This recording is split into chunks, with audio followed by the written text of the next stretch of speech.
Hi parents, welcome back. Today's video title is Your Autistic Kid Progresses on His Own Timeline. Your kid on the spectrum makes strides, makes progress, gets things done when he's ready. And today I'm going to advocate for the autistic learner and why, as parents, as teachers, as clinicians in their life, it's our responsibility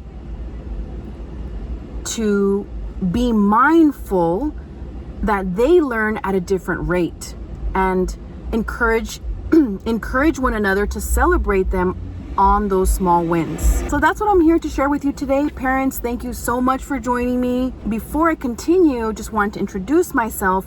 My name is Celeste. I'm a BCBA. I've been in the field of working with autistic learners and their families for over 13 years. And it's really a pleasure. It's an honor to be able to remind the parents that I work with, hey, remember this time last year where you guys were? What a big milestone. It's like, what an impactful difference. The time, the energy spent, the homework you've been putting in, all that is paying off. I think parents, it's easy to kind of lose sight because you're in it. You're doing the things day to day, and progress doesn't look like progress on the daily, right? If you think of anything really, like you're trying to build a new skill, you're trying to build muscle, day to day, there's no progress. Progress is slow. And the same is true for learning, and especially when it comes to kids on the spectrum. I think, as parents, we put a lot of pressure on ourselves and also on our kids to meet certain timelines. So for example, if you have a kid on the spectrum and maybe they're 5, 6, 7 years old and not potty trained yet, that can feel like a lot of pressure on yourself to kind of make that happen, even if him or her, or even if he or she isn't ready. Someone said to me recently, they said, we were talking about this and how just because the parent's ready to start toilet training doesn't mean their kid on the spectrum meets all the readiness or prerequisite skills to start. Yeah, you could start, but it doesn't mean that he's ready. And if he's not ready, starting is just going to be a big headache for everyone. He might not catch on, and then you're going to get discouraged and you're going to feel like maybe you failed at it, and all because he wasn't ready. And someone, we were talking about this recently, and someone said, wow, that just goes to show autism isn't age discriminative. And it's so true. Autism doesn't care if your kid is 5, 6, 7, 8, 9 or older. It really doesn't care. Every child is different. Every child is ready and is learning new skills at a different rate. And that's okay. That's okay. So that's the whole message of today, parents, is to keep that in sight, keep that in mind.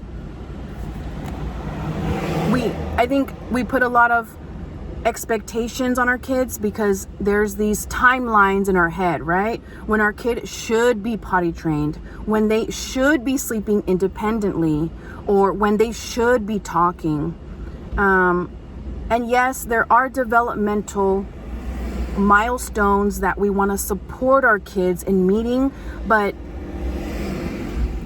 if you remember, parents, autism is a developmental delay. So what that means is our kids are delayed in a lot of these domains or target areas that our kids without an autism diagnosis typically meet at a certain age. But with autism, they may meet them at a much later time, and that's okay. So the next piece is, I think it's unfair to compare our kids to typical learners, to learners or kids without an autism diagnosis. I think especially if you're a parent of a kid who has autism and a parent of other kids without a diagnosis, it's really easy to see the differences of the two kids. And these differences sometimes may feel like stark in your face because, you know, you're the parent, you know these kids like the back of your hand. So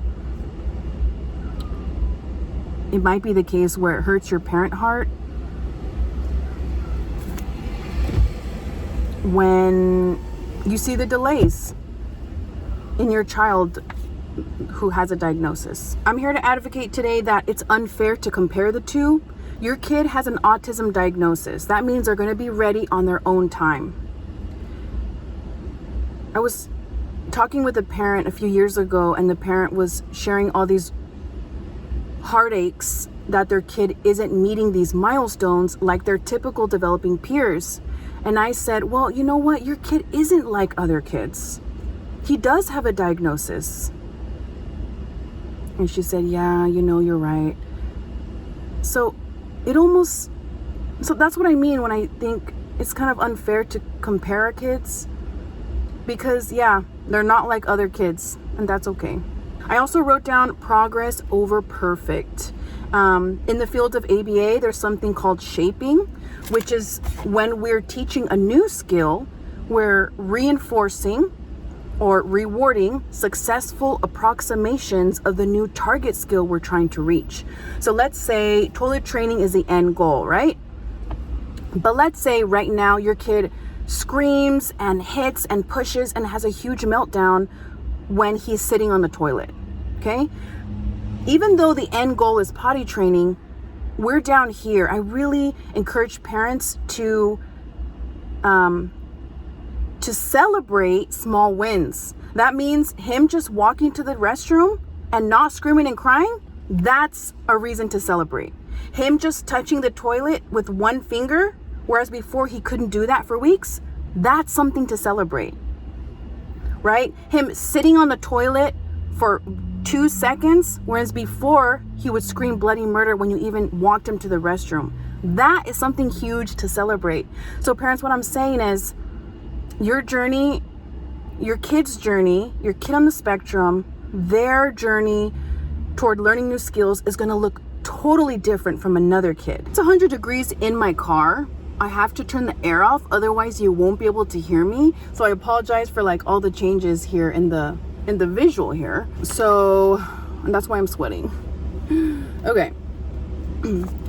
I think as parents, it's easy to get discouraged because our progress, our expectation of what progress should look like is up here, and we expect progress to be a lot faster. But I think, you know, especially with autism, it's really going to challenge you to retrain your thinking and see the small wins as big reasons to celebrate. If you're a parent who's working on toilet training or anything else for that matter, and its progress is painfully slow. Let's say you're a parent and you want to potty train your kid and you think he's ready. You see the readiness signs, but there's a lot of resistance to going to the toilet, to sitting. It might be the case where you get so frustrated, you're just like, I'm just gonna force him to sit. He's ready, he's gonna listen. So maybe you take him and he's screaming at the top of his lungs, he's crying, he's shaking, he's kind of hulking out. Our kids can really, like, their strength, it's crazy how strong they get. But you're holding him down. You're like, no, I'm gonna put my foot down, kind of force this to happen because I'm fed up. And then I think it's easy as parents to get discouraged when even that doesn't work.